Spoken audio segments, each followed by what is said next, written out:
Alors, pourquoi la prise de conscience de sa circoncision, pourquoi cette étape est-elle la plus difficile à traverser? Pourquoi?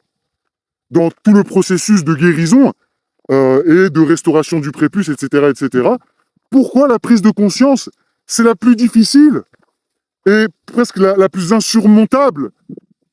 Eh bien, tout simplement parce que lorsque tu commences à te rendre compte de cet outil incroyable qu'on t'a arraché, parfois même sans ton consentement, sans même que tu puisses résister, sans même que tu puisses te défendre, eh bien cet organe qu'on t'a retiré, qui est indispensable pour une vie sexuelle optimale, et aussi pour le fonctionnement optimal de l'organe, eh bien lorsque tu te rends compte de ça, ben, je peux te dire que ça fait mal, mais ça fait mal.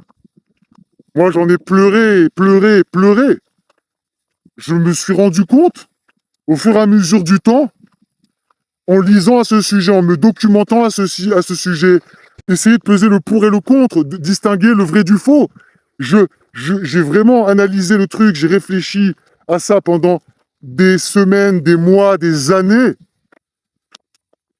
Et le résultat final de tout ça, la conclusion de tout ça, c'est que la circoncision, et plus particulièrement la circoncision rituelle et religieuse, c'est l'une des choses les plus aberrantes qui existent dans nos sociétés. C'est d'une telle absurdité, c'est tellement violent, tellement cruel, tellement injustifié. Il n'y a absolument aucun argument valable pour défendre cette amputation d'un organe sain et vivant et très utile. Absolument aucun.